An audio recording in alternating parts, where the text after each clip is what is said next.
What's cracking, audio fan? It's David here from Prime Audio Reviews, and yes, it's finally time to do the timeless. Look, I know I'm way late on this one. Most of you have probably already made up your minds on this one by now, or already bought one. I'm going to add my thoughts here. Let's get into it. So first of all, I'm going to show you what comes in the box. I don't normally do this, but this is something. There's a couple of special things about this package here. The first one being this wicked aluminium case. I mean, this is gorgeous. I love this, man. Yes, it's not very pocket friendly. It's not very practical for putting in your pocket, but that is some chunky aluminium. Look at the thickness of that. It's got some heft to it, man. Got a really strong magnetic seal. Totally irrelevant, but I just wanted to show you that. It gives you a really nice first impression. I love it. Next thing that I want to mention is the variety of ear tips that you get. And this is something that we need to see more of in the entry level to mid-level IEM market. Look at that. Really nice variety of different ear tips. And yeah, they're not the best quality tips on the market, but that's a nice way to get you going. But enough about all that. It's time to get down to the timeless, the 7 Hertz timeless, man. Now this is a $219 planar magnetic earphone. It's got a 14.8 millimeter planar magnetic driver, I think, from memory. And yeah, pretty chunky. So first, we're going to look at the build. So let me take this cable off real quick and we'll have a look at these shells. Now, I don't know about you, but when I saw these, I thought, oh my God, what on earth? How are they going to fit in my ears? But I tell you what, man, the fit on these is actually really, really good. They fit in my ears just like a regular IEM. They're actually very, very comfortable. So you got this big old disc on the outside, big flat disc, but on the inside, it's shaped not too different from a regular IEM if you ignore that outer circular plate there. So you got your regular angled nozzles, pretty nice build quality, aluminium alloy shells, and yeah, actually these are really comfortable. I can wear these for hours and hours at a time. They're very lightweight, so despite how awkward they look, the ergonomics are actually very, very good. Great job. Next, I want to talk quickly about this cable because it is a really nice little cable. It's a silver-plated copper cable. I love the way they've got these red accents on all the components. The MMCX connector housings are plastic, but you've got this red metal ring here. You got a metal Y-split with a metal chin slider, and you've got a metal plug. The cable is available with 3 different terminations. You can get 3.5 millimeter single-ended, 2.5 millimeter balanced, and 4.4 millimeter balanced. But overall, it's just a really nice cable. It handles beautifully. It's lightweight. It's supple. There's no microphonics. I like it a lot. And without any further ado, I'm going to get right on to how the 7 Hertz timeless sounds, because you've probably heard a lot of things. There's so much hype around these at the moment, and for good reason, but it might not all be roses. It might be a couple of things that you could be interested in. So I'll start with the overall tonality, and the overall tonality, I guess I would probably call it V-shaped.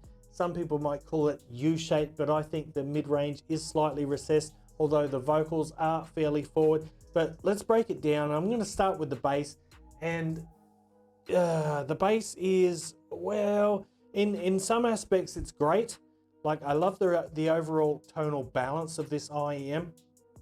It's got a nice balance. It's got a nice boosted bass. It's a fun, healthy, you know, meaty bass, but the quality of the bass is not that great. In particular, the leading edges of bass notes are slightly dull. They're a little bit rounded and woolly. So they're a bit flabby, not a lot of definition there. The rest of the bass, particularly the sub bass, has got a nice controlled rumble.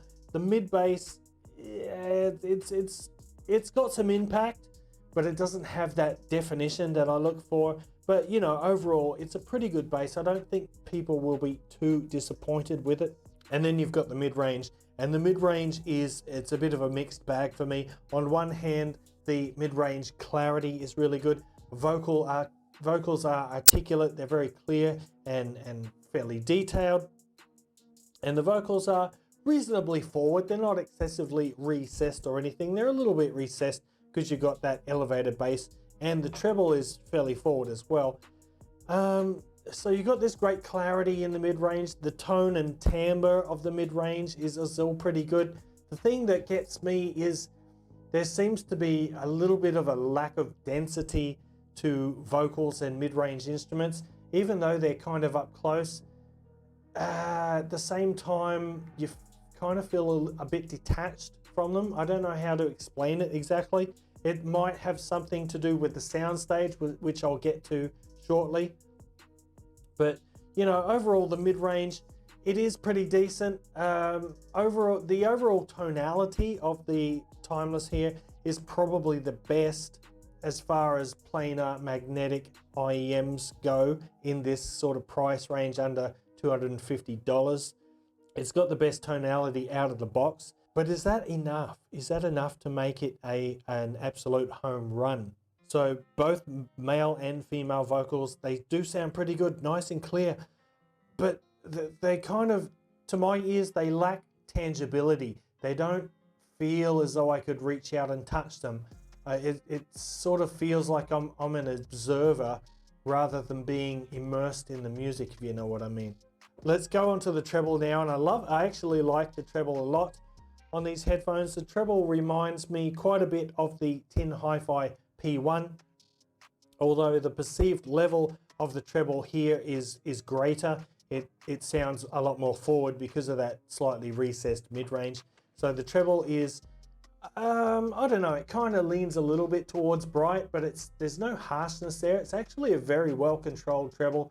Overall, it's really, really well done, actually. It's quite detailed. It's fairly energetic. It's quite airy. I wouldn't call it a sparkly treble, but there's no harshness and there's no sibilance there either.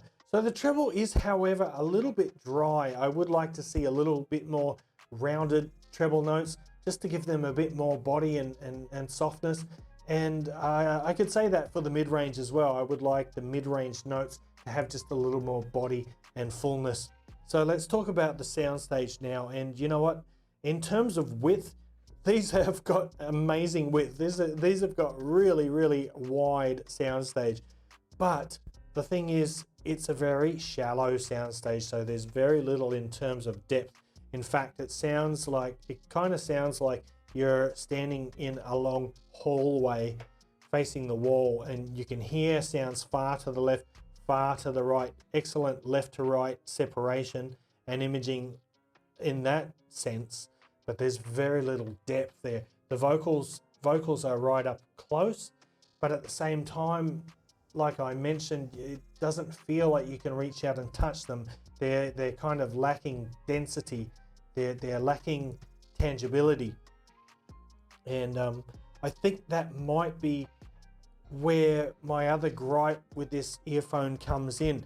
When I listen to each element individually, it's very hard to fault, you know. The bass, yes, it is a little bit sloppy on the leading edge, but apart from that, the bass is great. I love the quantity of the bass and the tonal balance in relation to the mids and the treble.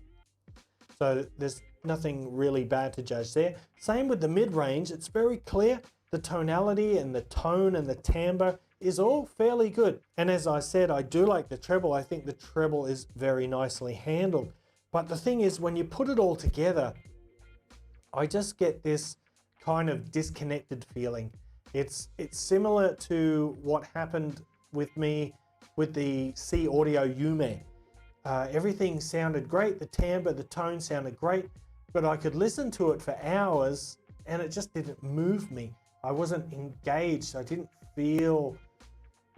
didn't feel it. I didn't feel the music, and I get that a lot with this earphone.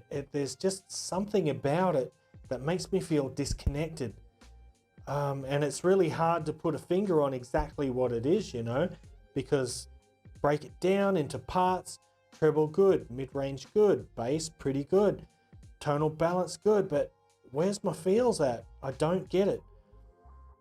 And maybe it's just me, maybe it's just because it doesn't fit my personal preferences to a T. I don't know. The upper mid bass I would classify as a little bit dry, a little bit shallow. The main body of the bass is good, but the upper bass kind of falls off fairly quickly, and you get into this mid-range with really lean notes and very fast transients. So it could be that as well. There's just something that I don't connect with this earphone on an emotional level. Take that however you want. However you want. I don't know what it is, man. But I'm not saying it's bad, you know. In fact, I think most people are going to really love these, and I know a lot of people already do. And I do think it is a good buy for, you know, $219 is a good price for this earphone. It does something spectacularly.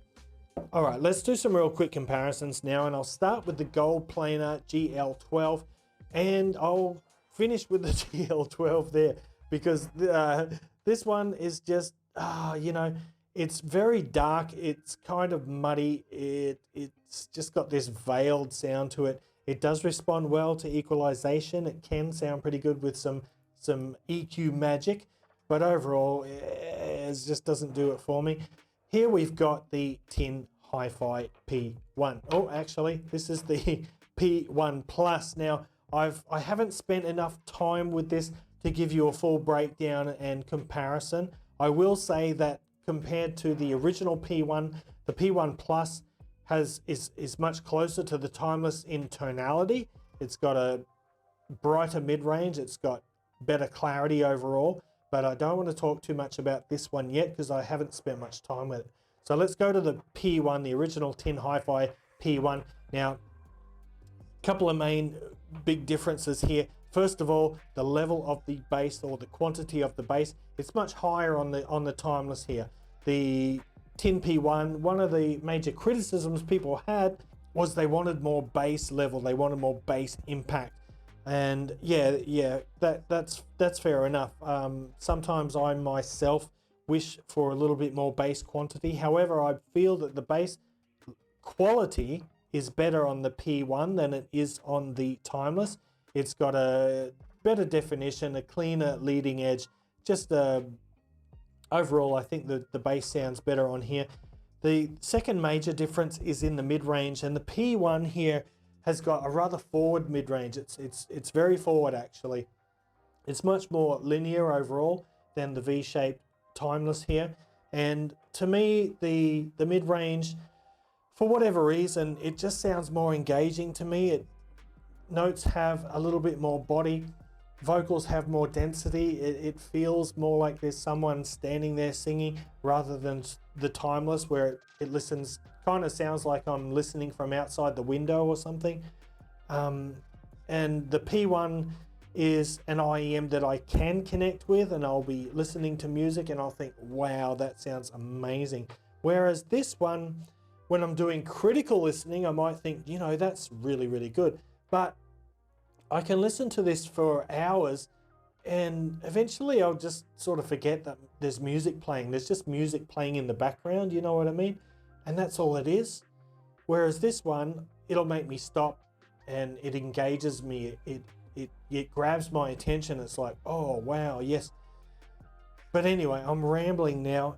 Let's just stop with it there. The 7 Hertz Timeless is a very good planar magnetic IEM. It does a lot of things really well. Lots of people love it, and I think lots of people will love it. And I actually do think it is worth the price of entry. You know, $219 is a reasonable price for this. But having said that, if I had the P1 on the table, and for that matter, not just planar magnetics, but if I had something like the Moondrop Kato on the table and I was going out for a day and I could only take one thing with me, it would be one of the other two every time. The Timeless would just not, I don't know what else to say. But That's it for this video, guys. If you liked it, give it a thumbs up, Parfam Audiophile Style. And if you want to see more reviews like this, make sure you hit that subscribe button if you haven't already. And until next time, see you later.